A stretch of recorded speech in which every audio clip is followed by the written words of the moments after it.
Good morning, everyone. Today, I, Chavi Gupta, welcome you all in today's session. I hope you all are safe and watch the videos regularly.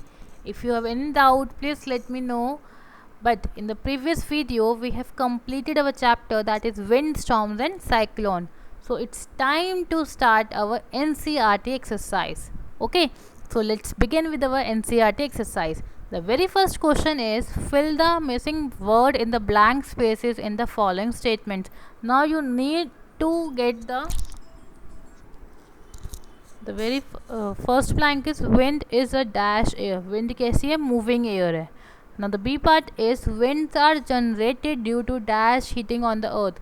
Winds क्यों generate होती है? हमने video में देखा था जब लो आपकी अनइवन हीटिंग होती है लैंड की, तभी आपकी विंड्स जनरेट होती है जहाँ पे लो प्रेशर एरिया और हाई प्रेशर एरिया डेवलप होता है. So it is due to uneven heating of earth. Now the C part is near the earth surface. Earth surface के पास आपका एयर वार्म हो जाती है, then it rises up. Whereas अब जब वार्म एयर ऊपर गई है तो कोल्ड एयर नीचे आ जाएगी, so cold air comes down. The part air moves from a region of dash pressure to a region of dash pressure. आपने भी पढ़ा है कि जब हम हाई प्रेशर से लो प्रेशर में आता है सब कुछ, तो सेम वे एयर का था आपका कि एयर क्या था, लो प्रेशर से ऊपर जाती थी, लो प्रेशर रीजन नीचे फॉर्म होता था एंड हाई प्रेशर से एयर नीचे आती थी. सेम चीज़ यहाँ पे that air moves from a region of high air pressure to a region of low air pressure. Okay, so the next question is suggest two methods to find out wind direction at a given place. कोई भी दो method जिससे आप ये पता लगा सको कि आपकी विंड की डायरेक्शन कहाँ पर है.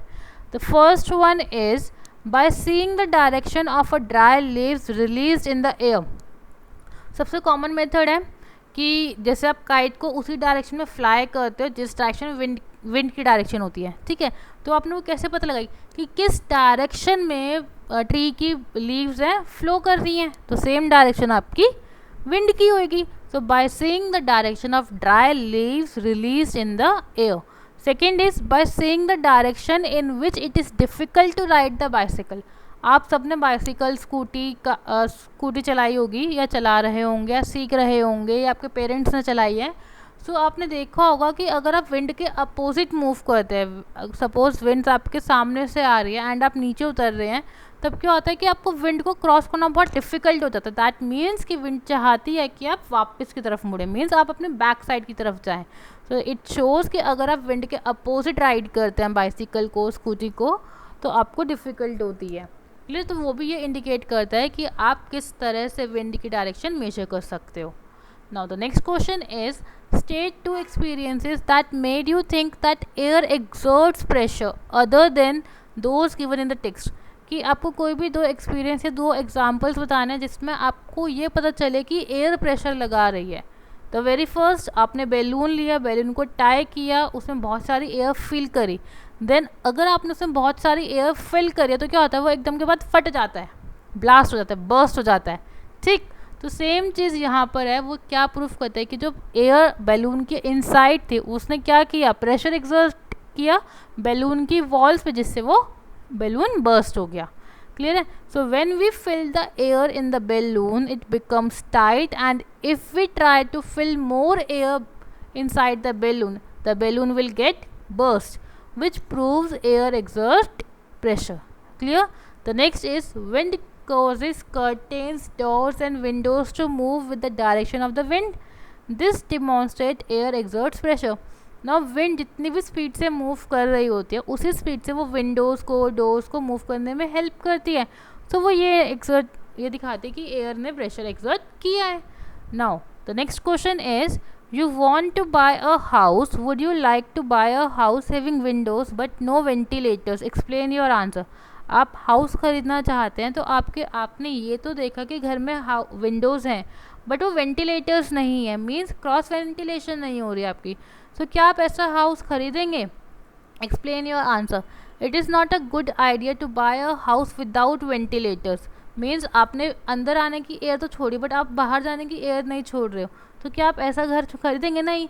क्यों? क्योंकि अगर आप वार्म एयर को जाने की परमिशन दे रहे हो तो कोल्ड एयर को आने की परमिशन भी तो देनी पड़ेगी आपको. ठीक है. सो सेम चीज़ है, अगर ऐसा नहीं होगा तो आप ऐसा घर नहीं खरीदेंगे. It is not a good idea to buy a house without ventilators because warm air is lighter than cold air and hence warm air passes out of your home through ventilators only. Accordingly, without ventilators warm air will not pass out. कि आप ठंडी हवा आने दे रहे हो but गर्म हवा बाहर नहीं जाने दे रहे, तो आप ऐसा घर नहीं खरीदेंगे. सो उस केस में क्या होगा कि आपका घर हमेशा गर्म रहेगा. क्लियर है.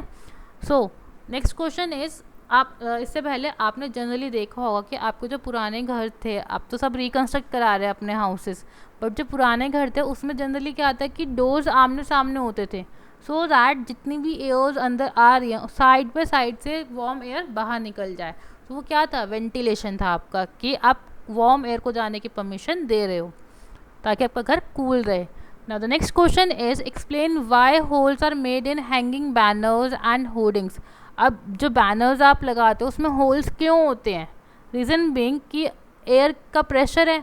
अगर होल्स नहीं होंगे बैनर में तो वो उस एयर प्रेशर से नीचे गिर जाएंगे, और अगर होल्स होंगे तो एयर उसमें से पास कर जाएगी एंड आपके बैनर्स टिके रहेंगे. So holes in banners and hoardings helps air to pass through it. Hence banner can withstand with the pressure of the air, hence remains intact. Clear? Now the next question is, how will you help your neighbor in case of cyclone approaches your village or town?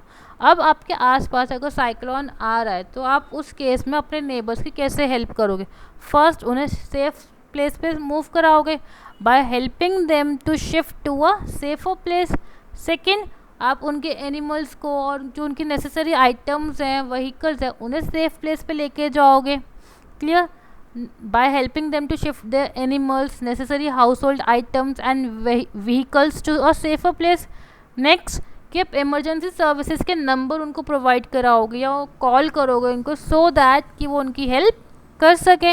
And emergency services में क्या आता है? Fire station, police and medical centres. तो आप इनके numbers या तो उनको प्रोवाइड कराओगे या आप उनको कॉल करोगे. This is how you can help your villagers और neighbours at the time of cyclone. Now the next question is, what planning is required in advance to deal with the situation created by a cyclone? Means एक situation create होगी cyclone वाली, तो advancement में आप क्या planning करोगे? First, जो आपको गवर्नमेंट ने वार्निंग साइंस दी हैं टेलीविजन और रेडियोज और न्यूज़पेपर के थ्रू, आप उसे इग्नोर नहीं करोगे. Clear? We should not ignore the warnings issued by the meteorological department. Meteorological department is the department which gives you information about the weather conditions. Okay, through TV, radio or newspapers. Second, we should make necessary arrangements to shift the essential household goods, domestic animals and vehicles to a safer place. Means कि आप जितने भी arrangements करोगे so that कि आप अपने necessary items को safe place पे लेके जा सको. ड्राइविंग्स नहीं करोगे रोड्स पे, खड़े पानी में खड़े नहीं रहोगे, फ्लड्स का cause, avoid driving on roads through standing water as floods may have damage the roads. Means जो पानी खड़ा है वहाँ पे आप ड्राइविंग नहीं करोगे क्योंकि हो सकता है फ्लड के टाइम पे वहाँ पे वो रोड ख़राब हो गई हो. क्लियर है ना? फ़ोन नंबर्स रखोगे सारी इमरजेंसी सर्विसेज का, लाइक पुलिस का, फायर ब्रिगेड का, मेडिकल सेंटर्स का, इन सब का फ़ोन नंबर रेडी रखोगे. Next, always store drinking water for emergencies. हमेशा जो सेफ़ एंड क्लीन वाटर होता है, जो ड्रिंकिंग वाटर होता है, उसको हमेशा इमरजेंसी सिचुएशंस के लिए तैयार रखोगे. आप गीले हाथों से या गीले स्विचेस को टच नहीं करोगे. ठीक, ना ही गीले पानी में, मतलब ना ही आप पानी में जाना प्रेफर करोगे because may be power lines वहाँ पे ब्रेक हो गई एंड आपको शॉक लग सकता है. आप do not pressurise the rescue forces by making undue demands. आप जो आपको टीम सेव करने आई है, जो रेस्क्यू फोर्स आपके पास आई है, आप उनसे अनड्यू डिमांड्स मीन्स जो अननेसेसरी की डिमांड्स है उनके लिए प्रेशराइज नहीं करोगे. और द मोस्ट इम्पॉर्टेंट कि आप सबकी हेल्प करोगे और सबके साथ कोऑपरेट करोगे. Clear? Now the next question is, which one of the following place is unlikely to be affected by a cyclone? कहाँ पे साइक्लोन नहीं आ सकता? Chennai, Mangaluru.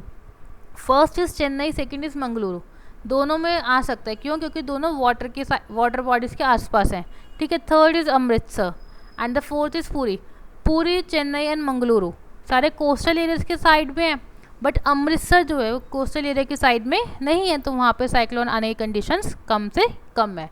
Now the next question and the last question is which of the statement given below is correct. कौन सी statement सही है. In winters the wind flow from the land to the ocean. Winters में जो wind होती है land से ocean की तरफ जाती है. समर्स में विंड लैंड से ओशन की तरफ आती है.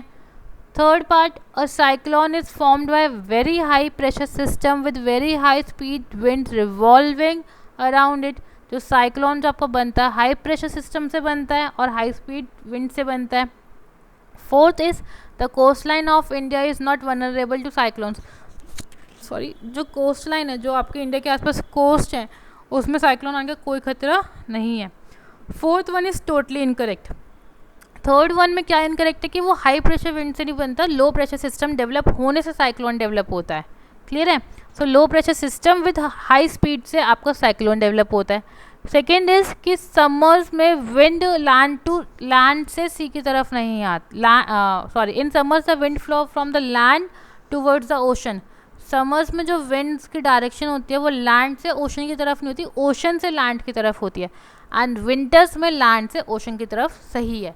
तो आपका फर्स्ट आंसर बिल्कुल करेक्ट है. So we have completed our chapter wind storm and cyclone with NCERT exercise. So please do that in notebook and submit in time. That's all for today. Thank you.